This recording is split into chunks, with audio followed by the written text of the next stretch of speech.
there were many, including some liberals, who mistakenly believed the Trump administration would dismantle the deep state. In fact, as the investigative reporter Whitney Webb has documented, Trump is closely allied with the most authoritarian figures in Silicon Valley, such as Peter Thiel, who envision a world where our habits, proclivities, opinions, and movements are minutely recorded and tracked. These Trump allies do not intend to free us from the tyranny of intelligence agencies, militarized police, the largest prison system in the world, predatory corporations, or the end of mass surveillance. They will not restore the rule of law to hold the powerful and the wealthy accountable, nor will they slash the bloated and unaccountable spending, some $1 trillion by the Pentagon. They are rapidly purging the civil service, as well as law enforcement and the military, not to eradicate the deep state, but ensure that those in charge of state machinery are exclusively loyal to the whims and dictates of the Trump White House. What is being targeted is not the deep state, but the laws, resolutions, regulations, protocols, and rules, and the government civil servants who enforce them, which hinder absolute dictatorial control. Compromise, limited power, checks and balances, and accountability are slated to be abolished. Those who believe that the government is designed to serve the common good, rather than the dictates of a tiny cabal of billionaires, will be forced out. The deep state will be reconstituted to serve the leadership cult. Laws and the rights enshrined in the Constitution will become irrelevant. It is a coup d'etat by inches, one that will be enforced in crude and brutal fashion by the Immigration and Customs Enforcement Agency on the streets of our cities, empowered by Thiel's Palantir and the sophisticated forms of monitoring made possible by artificial intelligence and digital surveillance pioneered by Silicon Valley. Joining me to discuss our emergent Orwellian state is the investigative journalist and author of One Nation Under Blackmail, Whitney Webb. You can find her on her website, Unlimited Hangout. Whitney, let's go back to the beginning. Poindexter, Iran-Contra, which I covered, actually, when I was in Nicaragua, because that's really the origin of where we are today. Yeah, it's definitely, I would argue, one of the best starting points, and also thanks so much for having me on, Chris. So John Poindexter, as of course you know, was one of the national security advisors to Reagan and was the highest ranking member of his administration that was indicted as part of Iran-Contra, but he is also remembered as the quote-unquote godfather of modern surveillance. And this is in part because of his efforts in the immediate post-9/11 era, pioneering an office within DARPA that housed a program called Total Information Awareness. So right after the Reagan administration, Poindexter was sort of in various roles throughout these tech companies that were sort of a prototype to what Palantir and Total Information Awareness would later do, like Saffron Technology, Syntech Technologies, that were defense contractors and trying to basically create, use sort of, predictive analytics to determine what terrorists would do next, all before 9/11 even happened. And of course, there was a renewed demand for that type of technology and these sort of innovative solutions in the immediate post 9/11 era. When this information, was reported on Total Information Awareness, there was a huge outcry throughout, U.S. mainstream media. A lot of organizations, including the ACLU and organizations like that, rightly noted that it would eliminate the constitutional right to privacy and create this very disturbing era of mass surveillance by, I think one of the mainstream media reports on it said that it would fight terrorism by terrifying U.S. citizens, basically, and making everyone a suspect under this type of this paradigm he was seeking to usher in. And so it was eventually, under pressure. It was, I think, first announced in February 2003. And by May, they attempted to change the name to Terrorism Information Awareness, trying to move away from the idea that it would be total, it would surveil absolutely everyone through a name change. But obviously, it didn't change how the program actually worked. It would still be focused on everyday Americans a total dragnet, really. And in that same month where that name change happened, Peter Thiel incorporated Palantir. And as Palantir was developing as a company, Peter Thiel and Alex Karp, the Palantir co-founders, reached out to Poindexter directly through Richard Pearl, who's a well-known neoconservative figure and was also one of the architects of the Iraq War at the Bush-era Pentagon.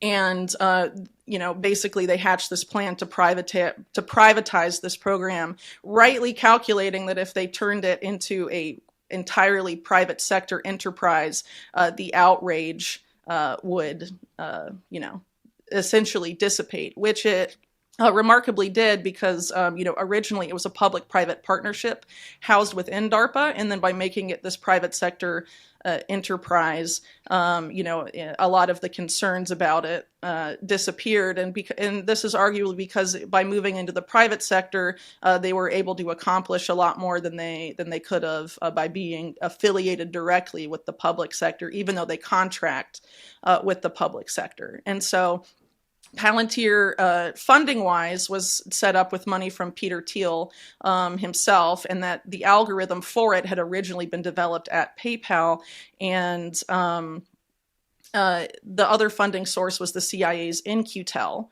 And one of the figures that helped made that funding decision was the CIA's chief information officer at the time, named Alan Wade.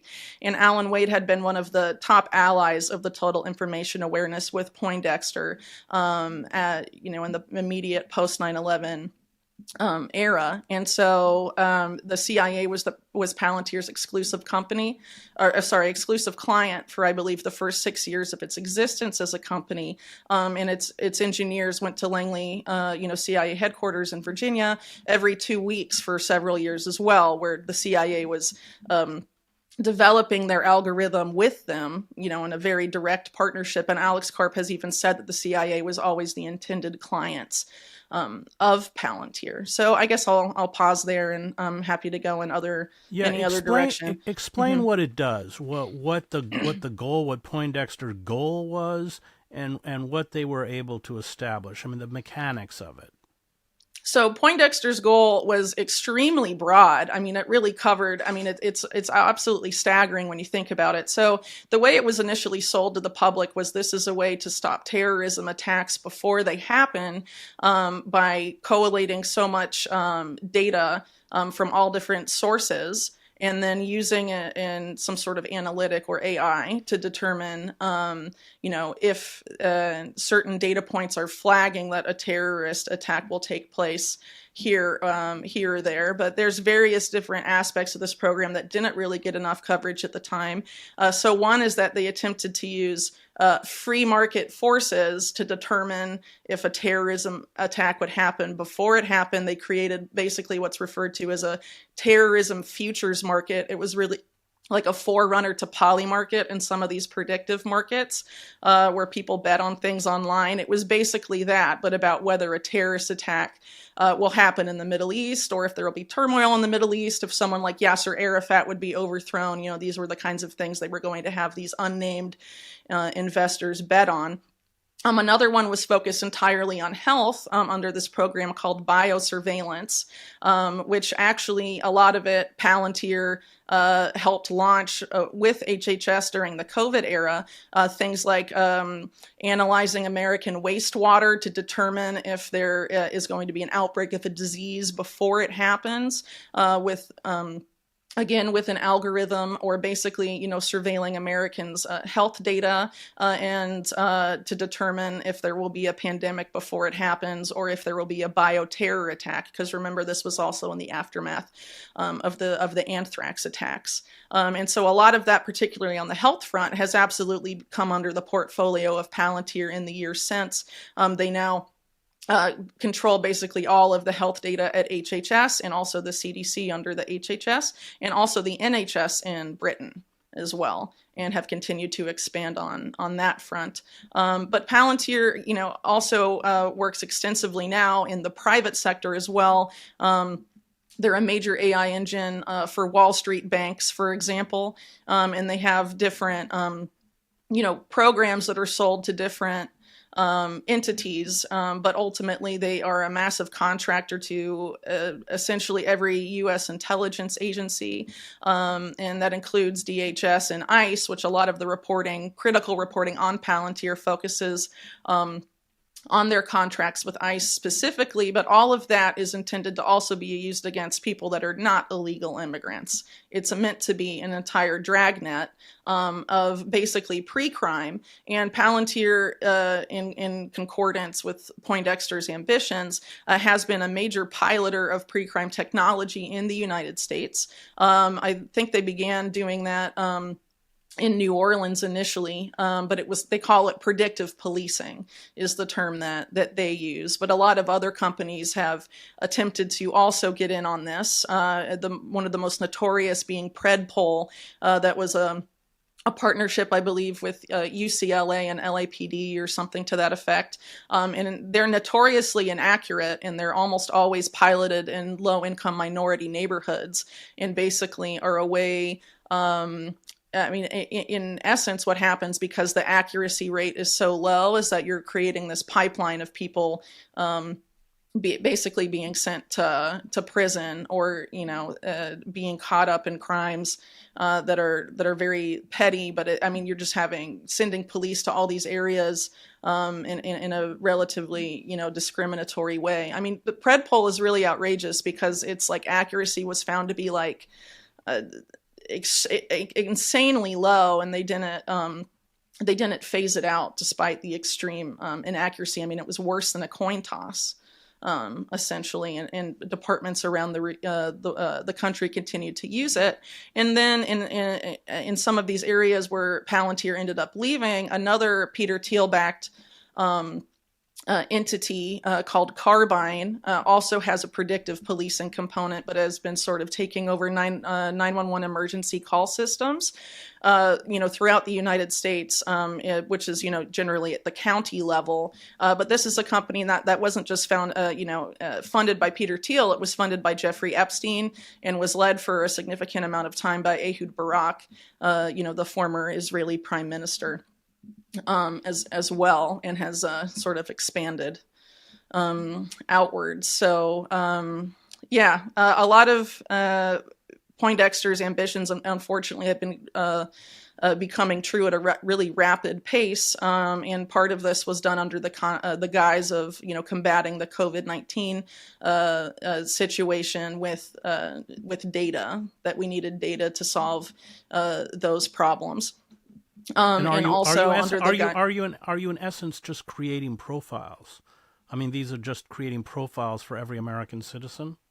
Well, ultimately, that's been acknowledged now. I think there was a report on that a few months ago. The Trump administration was explicitly using Palantir to make databases on every American, but that has been done in a way that has been more covert through something called the Main Core database. That was, again, something that goes back to Iran-Contra. And persists into the present. But this is sort of a way to make it a more overt program that can be used openly by law enforcement, arguably. And I would say if you look back to how the Trump administration behaved around the end of 2019, there were a spate of mass shootings, and basically their response to those was to create the legal infrastructure for pre-crime. So after the El Paso Walmart shooting and some of these shootings that happened during that time, William Barr, then Attorney General, created this program at the DOJ called DEEP that was basically created the legal infrastructure for pre-crime. And you had Trump come out and say that the way to combat these shootings was to have social media develop algorithms that flag posts to predict shooters before they can act, target some of these anonymous online message boards, and he was also considering this program he was being pitched creating a DARPA for Health, HARPA, which was actually created under Biden under the name ARPA-H. They just moved the H to the back. And the pilot program for that was being pitched during the Trump era was called Safe Homes. It's an acronym. And basically that was about using AI to scan American social media posts en masse to determine what they called early warning signs of neuropsychiatric violence, and that people that were flagged by that algorithm could then be sent to, a court-ordered physician or put under house arrest, or all sorts of possibilities were fielded. And it ultimately wasn't adopted by Trump, but these are the types of things that they were considering. And so now, given the current climate, how extremely entangled Palantir has become with the current administration, expanding even into the IRS and Treasury and mortgages, in addition to just the national security components and health components. It is rather unsettling, but a lot of, as I mentioned earlier, a lot of this profiling of Americans has been going on for a long time, under the guise of what were developed by the Iran-Contra crowd, covertly, the continuity of government protocols in this effort by parts of the quote-unquote deep state or the national security state, to basically profile people they deemed unfriendly for whatever reason, people that could be potentially incarcerated in a time of political upheaval, they said. But the Reagan administration's examples of political upheaval in these cases were, one example given was widespread mass protests that were nonviolent against U.S. military intervention in Latin America, like in Nicaragua, for example, was something that could have them use these profiles they had developed on Americans then, back in the 1980s, and incarcerate them at a time deemed convenient or necessary by the Reagan administration. And they claimed then at the 1980s to be able to locate these so-called dissidents almost immediately based on the data they had compiled on them at that point. So imagine what it's become, over the past 25 years, when we've seen a lot of these extreme surveillance capabilities and also the development of the associated technology just take off in the aftermath of 9/11, 2001. Let me ask about what you call the PayPal mafia. Sure. Palmer Luckey, he was a Thiel Fellow, founded Oracle 2012 before it was purchased by Meta. Zuckerberg, Sam Altman, J.D. Vance, Elon Musk. Talk about that little cabal.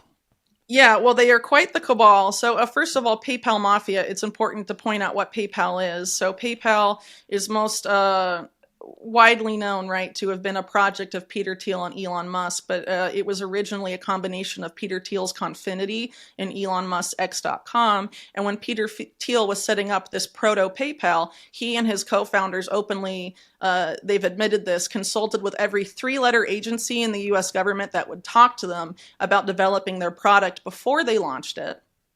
And then they team up with Elon Musk and X and create, this it basically dollarized the internet. It made the dollar the de facto currency of the internet, and it had a very huge reverberations for the early fintech space. But of course, as I just said, they did this hand in hand with the U.S. government.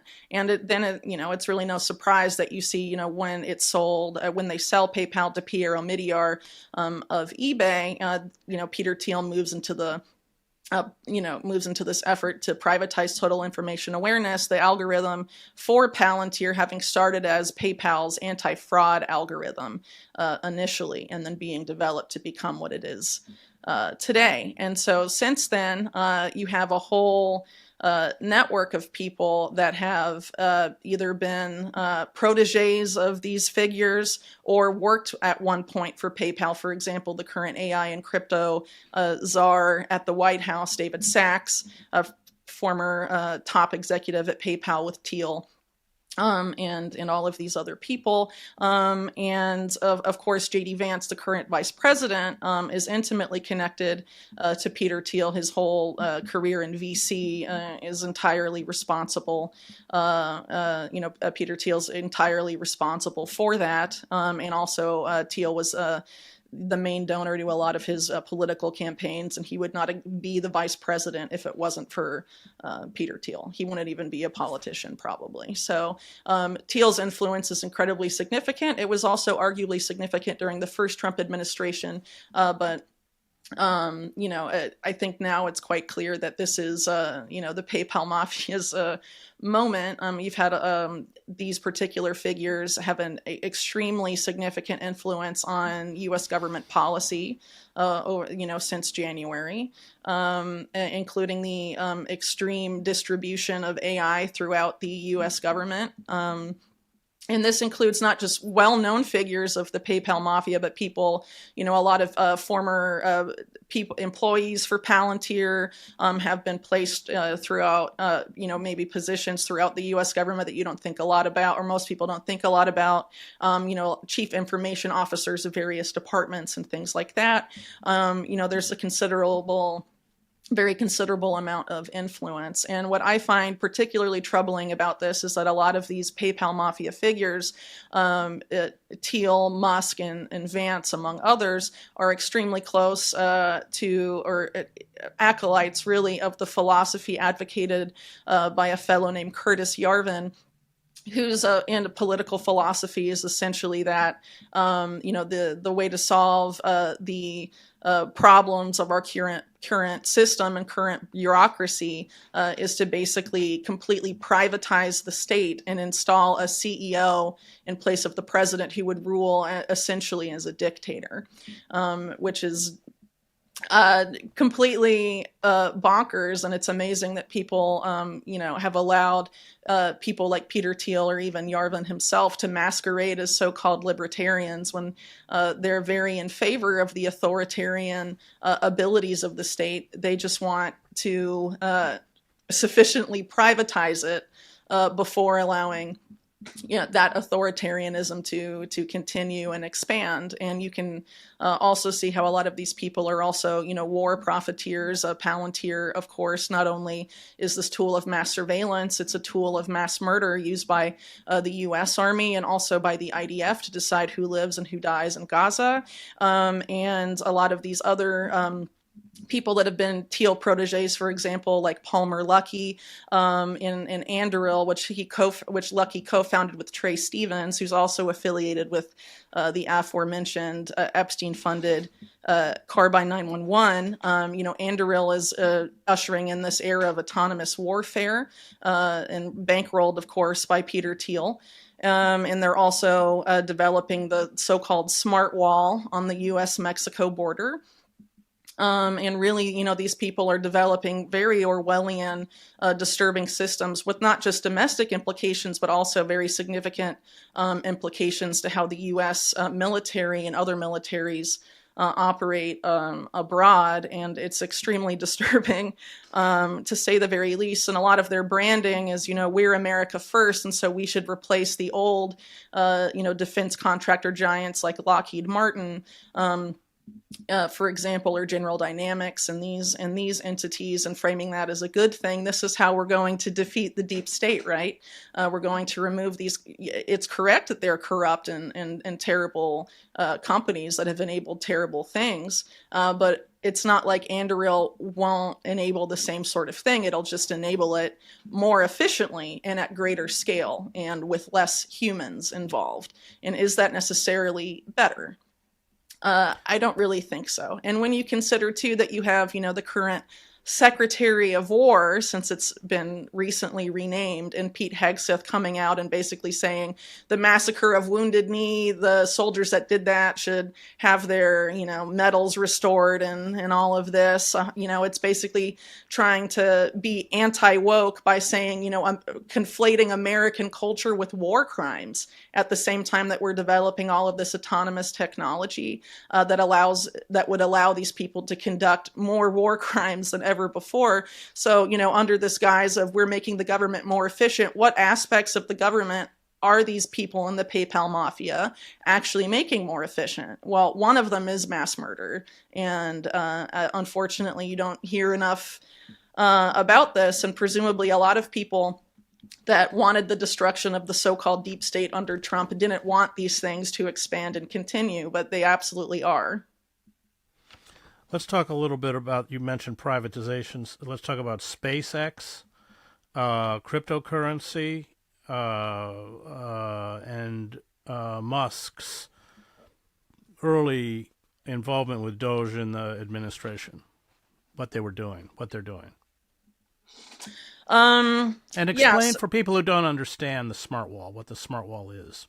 So I'll start with that. So because you asked a couple different things there. So basically, the goal of the smart wall, it's not a physical wall. It's meant to be basically an invisible wall that uses a combination of surveillance and drone technology to basically intercept anyone crossing the border in a non-authorized way. So that presumably includes both people crossing from Mexico into the U.S. and people crossing from the U.S. To Mexico. And again, it's framed in terms of efficiency and all of that. You don't have to have necessarily border agents there. You can have drones that are currently not lethal but could be made lethal at any point. And that is basically what they envision as the future of the wall. And obviously a lot of Trump supporters, I think, originally had envisioned a physical wall and not this combo of non-lethal, potentially in the future lethal drone technology and mass surveillance, but also as you may be aware, the U.S. government defines the border as going much more inland than a lot of people would imagine. And I forget exactly how long it is, but a significant amount of the country actually lives in what is considered a border zone that have sometimes in the past been referred to as constitution-free zones, where they're allowed to basically extend this type of technology deep into the U.S. domestically, as well as presumably into Mexico to some extent as well, especially now that the military and intelligence agencies say they have to go be more active in Mexico to presumably fight Mexican drug cartels and things of that nature. So they'll certainly be taking liberties there as well. So I'm not sure exactly what you'd like to talk about as it relates to SpaceX, but it is worth pointing out that, they're a massive military contractor specifically for Space Force created under the first Trump administration. They really are the main contractor for Space Force. And also, they are directly affiliated with Starlink, the satellite internet company that also arguably has some kind of covert uses, with Elon Musk, for example, saying he was going to help sneak Starlinks into Iran, for example. I wonder who that would benefit. And also, its use by Ukraine and the Ukrainian military, and then them coming back saying, we didn't know they would use it for offensive purposes. I think that was them sort of trying to cover their tracks afterwards, because it's obviously affiliated with a major U.S. military contractor. So, can't be that surprising. And also what's important in that context as well is that, he's a major military contractor that wants the U.S. government to go in a particular direction, particularly a highly automated future. And through the Department of Government Efficiency, DOGE, a lot was made to facilitate that by laying off a lot of government workers, and in their place putting, basically replacing them with AI algorithms. And those algorithms are, of course, patented and controlled by Silicon Valley companies. And the vast majority of major Silicon Valley companies double as either intelligence or military contractors or both, or have for a very long time. And a lot of the biggest companies in Silicon Valley arguably started because of national security involvement. One that's often overlooked a lot is Oracle, Larry Ellison's Oracle. And Larry Ellison, before creating Oracle, worked on Project Oracle at the CIA, and then created Oracle, the company, which then took on the CIA as one of its earliest main clients, similar in a way to what happened with Palantir, as I noted a moment ago. And now, Larry Ellison is becoming, basically taking over a large swath of American media now. So you're seeing a lot of these Silicon billionaires that contract for the military are also becoming major owners of mass media. So you see that with Ellison, for example, and it's also true with Elon Musk, after his purchase of Twitter. And his ambition to basically turn what is now X, formerly Twitter, into the Everything app with a major financial component. So as I noted earlier, there have been these efforts going around, previously considered by the Trump administration, to have AI algorithms go over social media posts and flag people, but they also are pushing to have you tie your finances to those same apps. And presumably X will also be using some form of cryptocurrency, most likely a stable coin, which has been the major focus of the Trump administration, being a major pro-crypto administration. A lot of people thought they would be more pro-Bitcoin than anything else. That's how they sort of touted themselves on the campaign trail, but they've been most overtly supportive of stable coins and stablecoin issuers, of course, buy lots of treasuries and help service the U.S. debt. So it's a way for them to continue to spend more than they are bringing in, and to basically service that debt so they can, obviously, I would say, increase the Pentagon budget, which is the budget that, in the national security budget in general, DHS and these things that continue to grow and grow and grow and grow at the expense of other departments that actually, benefit the American people significantly more. Can you talk about Oracle's relationship with AI? So I'm not an expert on what Oracle does specifically. As far as I'm aware, they mostly focus on database management. But I do know that they've had a significant influence over the Trump administration previously as well. So Safra Catz is a major top executive at Oracle, in addition to Larry Ellison, and she, along with Sheldon Adelson, coordinated the firing of H.R. McMaster, who was previously a Trump national security advisor, and had, I believe, John Bolton put in his place.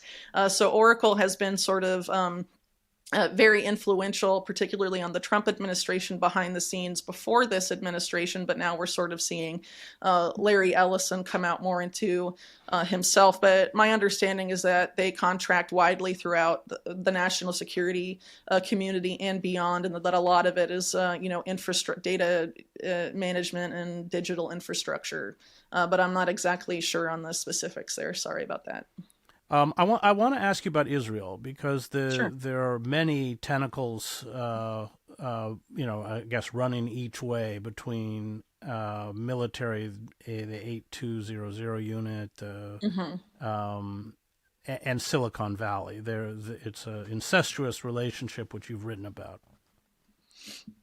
Yeah, so there's a couple different things here. So I would say that a major pillar, not just of Netanyahu, but really going back to the early 90s in Israel, has been to empower their venture capital ecosystem.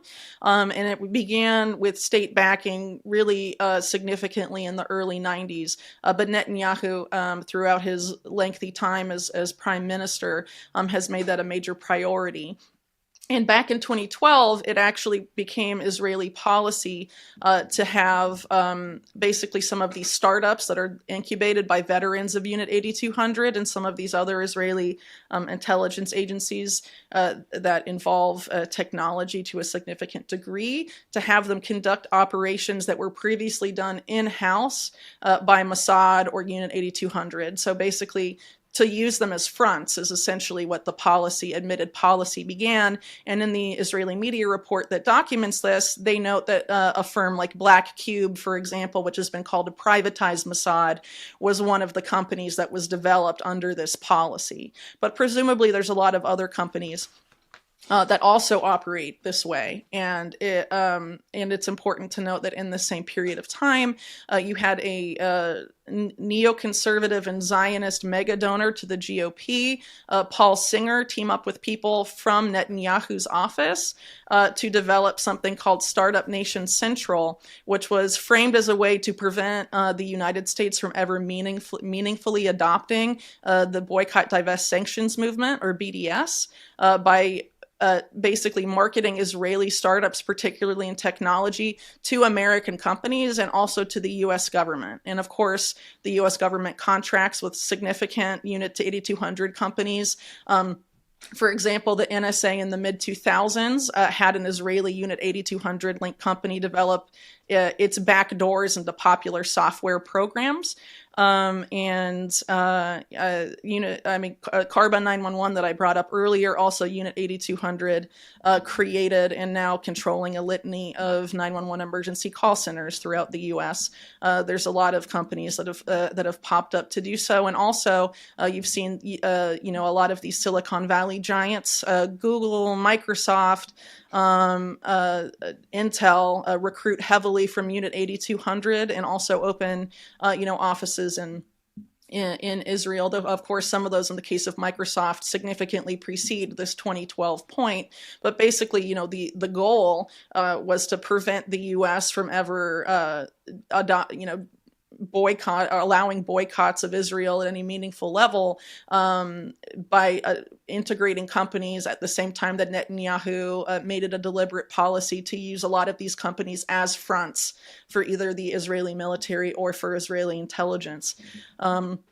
So unfortunately, in addition to that, we also have, a significant overlap of some of these Silicon Valley billionaires and the IDF rather overtly. So Larry Ellison, who I brought up a moment ago, is, I believe, if not the leading donor, one of the most major private donors to the IDF, and is also, as we noted a moment ago, a major contractor to the U.S. national security state, and is, building a quite a massive, U.S. domestic media empire, and I believe he's going to be one of the figures involved in the takeover of TikTok that was just signed off on by Trump not that long ago.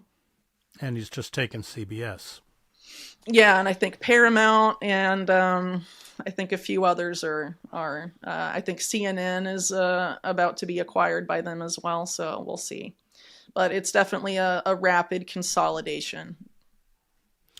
I want you to speculate what this world is going to look like. It is the fusion of corporate and governmental power.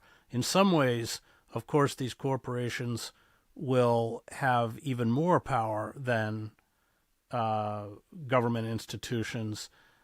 We just had the presidential memo that came out a couple days ago, which essentially criminalizes, it's quite an amazing memo, the criminalizes people who criticize capitalism, support gender equality, or really anyone who's anti-fascist in any capacity.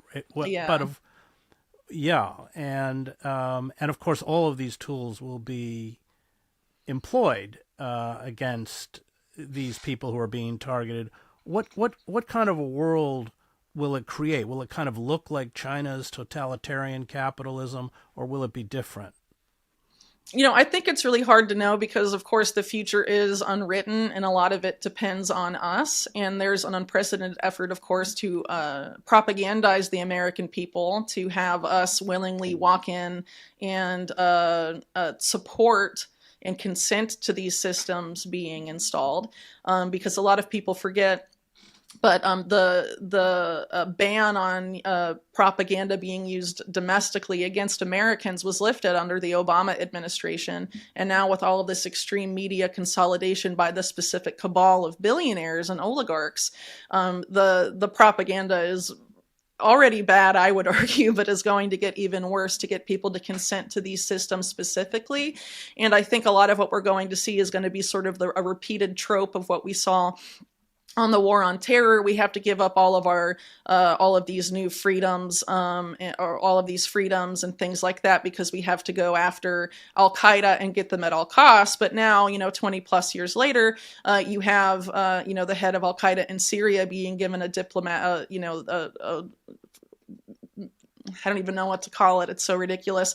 Like a red carpet welcome to shake hands with David Petraeus and all of this. So we lost all of our freedoms, but now Al-Qaeda is just, let's shake hands and let them come to the UN while we don't let anyone from Palestine come. I mean, it's totally insane. So I think it's quite possible that, given that we're seeing this effort to gin up a war on domestic terrorism yet again, we're going to be given another invisible enemy and told that we need to give up all of these remaining freedoms and civil liberties to go after the domestic terrorists, and that it's going to be, unfortunately, a lot of the depravity that we witnessed during the war on terror, but directed domestically, hence the name domestic terrorism.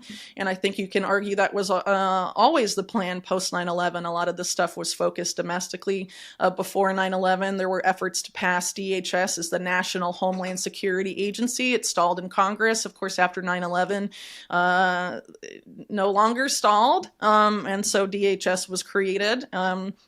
in a lot of these, security agencies, and the expansion of the national security state in general has also, had a lot of tentacles domestically. And I think Americans have been naive that a lot of the evil that national security state has done abroad would never be used against them. And I think that, we need to be very aware of what is going on here, and that the deep state, whatever you want to call it, is expanding, and it's expanding in the hands of private oligarchs that have a very dangerous political vision that is rarely talked about. A